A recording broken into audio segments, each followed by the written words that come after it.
Namaskar, this is Akhilesh Bhargava. Welcome to Tit-Bits on Business and Finance with me. Every major economy of the world faces an economic crisis today. It has been due to two primary reasons, which is the COVID-driven slowdown and now the imminent recession on the cards due to the prolonged war in Ukraine. The crisis has altered the perception and standing of many an economy, realizing that those which had earlier appeared to be robust and strong are not really so and will thus not be able to weather the present crisis unscathed. The economies of the entire EU nations appear weak today. So does that of the UK, which is struggling to remain afloat. So does that of China, reeling under a massive real estate slump. And so does that of the recession-ridden US, whose economy is presently propped up by its dollar monopoly. It was not that all was rock solid and hunky-dory with all these nations before COVID struck. If the global economy looked rocking and roaring during the pre-COVID times, then it was primarily due to a debt-funded growth, which had to end someday. A debt-funded party, after all, cannot go on forever. The foundation of the global economy was thus anyway not strong in the run-up to the COVID crisis, which hit the world in March 2020. Global growth and trade had been slowing down before that, mainly because of the US-led geopolitical friction with China and its long-term adverse repercussions worldwide. The Indian economy too was slowing during this period. It was sluggish and weakened, having reached a multi-year low of 3.5% in its GDP growth in March 2020. Thus, while in the pre-COVID era, the surface looked calm, however, the undercurrents of the global economy were weak, such that it was in no good a shape to handle an economic crisis, particularly a prolonged one, which COVID has turned out to be. Therefore, when the COVID pandemic hit the world, its lockdowns and disruptions brought global trade and growth in consumer demand to a grinding halt. It came to a slowdown in a major way. There was actually an overall dip of $3 trillion in the global GDP in 2020. Global trade fell, and due to the shrinking economic activity, many nations were soon on the brink of a recession.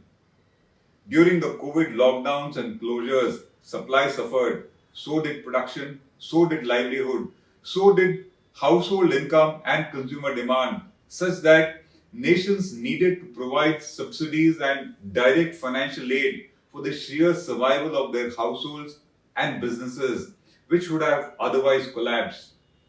Financial support and subsidies were inevitable in order to support the COVID hit common man, whose income, whose employment, livelihood had vanished amidst the COVID lockdowns, shutdowns, and the widespread fatalities. India was no exception. India also had to pump in aid and support, the most notable being the free food grains to over 80 crore Indians and the 6-month moratorium to postpone loan repayment. The COVID crisis had disrupted the Indian economy also, in as much as that jobs were lost, businesses were closed, and we had the shocking migrant labor crisis. India's fiscal deficit shot up due to these unprecedented measures, emptying its treasury to that extent. So, even we had our challenges and we needed to fund in order to ensure that the common man is able to weather this crisis. This global pumping in of financial aid into the economy to support the COVID afflicted households and businesses, particularly led by the US, which pumped in hundreds of billions of dollars into its economy by way of aid and grants, resulted in an enormous amount of funds floating in the global economy. That fueled inflation and it inflated asset values in global markets. The interest rate cuts by the US and others, including by India during that time, seeking to revive their COVID-beaten economies, only spiraled inflation further and it failed to stop the unfolding recession. much as they thought that interest rate cuts would help to beat recession. Such massive infusion of funds to support the COVID-ridden nations with languishing consumer demand was akin to fiscal steroids whose side effects were inevitable. The net result thus was inflation, a dip in demand, a recession, an empty government treasury, and excess money supply sloshing the world, dangerously inflating asset values. It was not just that the US, the UK, Japan, etc. suffered, but so did China, a victim of its own diplomatic friction and its massive lockdowns under its zero COVID tolerance policy. If the COVID pandemic was a crisis, then the ensuing Ukraine war was a much bigger economic calamity which few nations were in a position to battle. It hit global growth and trade. It caused huge supply disruptions and seeded and fueled inflation and an economic slowdown, if not a recession worldwide. The US is in a recession today, so is the UK, and so are many EU nations in reality, and China's growth too has hit a 30-year low. It has been a combined impact of the COVID slowdowns and the Ukraine crisis. In order to combat ballooning inflation, countries were thus forced to effect interest rate hikes, which inherently is anti-growth. Many major economies today are in recession or are headed into it. The slowdown in the economy and inflation is yet to peak, thus implying that we are perhaps yet to see the worst. At such times, due to its inherent demand arising from its huge young population, India remains the only major economy showing signs of a pickup in growth and is expected to clock a growth rate of about 7% during this fiscal year. It is the fastest growing global economy today, and India is expected to be so in the years to come.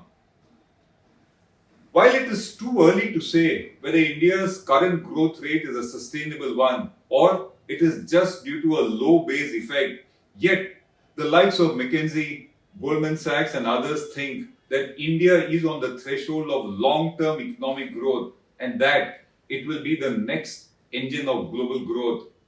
They say that India's time has come and it is time for all to be in India and to not miss the bus.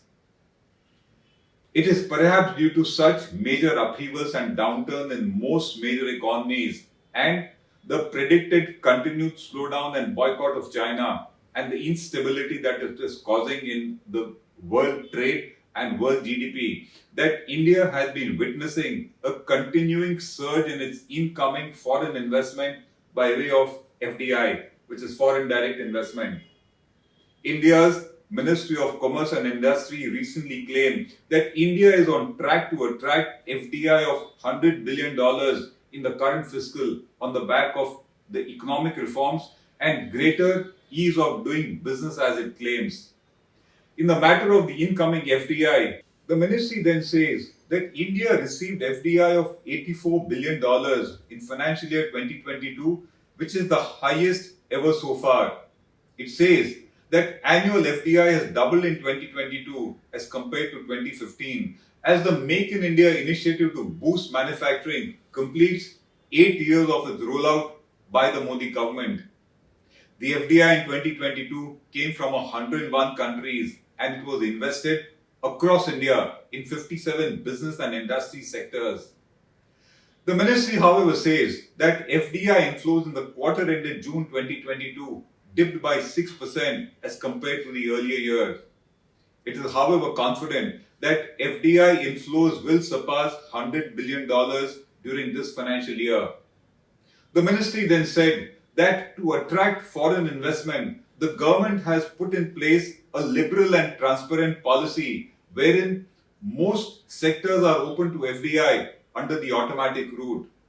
It finally says that reform measures include liberalization of guidelines and regulations to reduce unnecessary compliance burden, lowering costs and enhancing the ease of doing business in India, which are now showing a favorable impact on the incoming FDI. While the government's claims of ease of doing business and reduction of compliance burden remain a matter of debate, the fact, however, is that the government has certainly been proactive in seeking foreign investment in India, with many of its senior ministers articulating India as an attractive investment destination and exhorting foreign investors to invest here. It all coincides with a consistent increase in FDI inflows year after year, which is commendable. But then, it is too early to say whether a truly long-term trend of rising FDI inflows has indeed set in, and that foreign investors are finally convinced that India is the most attractive investment destination worldwide. Or is it that the rising FDI today that we are seeing is due to mere short-term factors at play, which will go away some point of time? The incoming FDI due to the government's PLI scheme, which has a sunset clause, is certainly due to short-term factors, and so is that due to investors presently coming to India, unnerved by the present uncertainty and instability in the global economy, which too shall pass away. Such short-term kind of investments tend to be temporary and fickle, and they get repatriated back to, along with profits, royalty, etc. The FDI to us will indeed be a sustainable and long-term one if we see tons of it coming in long-term sectors like infrastructure and core sector manufacturing industries, and also if we see an exodus of relocation of manufacturing units from China to India, which we are truly yet to see, despite many MNCs now actively pursuing a policy of China plus one or a policy of exit from China. That's maybe because investors are not yet fully convinced of ease of doing business and ease of earning in India, as the government may like to claim. We still have a long way to go there. The growth in FDI, as we said, is commendable, but then also let's be mindful of what the total figures can be. If India received FDI of $84 billion last year, in the case of US, the figure was $333 billion last year. And in the case of China, it was $181 billion. The scope remains. India still needs to get its act together. And we sincerely hope that we will soon see sustainable, long-term, rising and big inflows of FDI continuing to come into India year after year. This is Akhilesh Bhargava signing off till we meet again. Namaskar. Now be the first to know about the latest updates on our new news app. Go on your Android or iOS, search for HW News Network.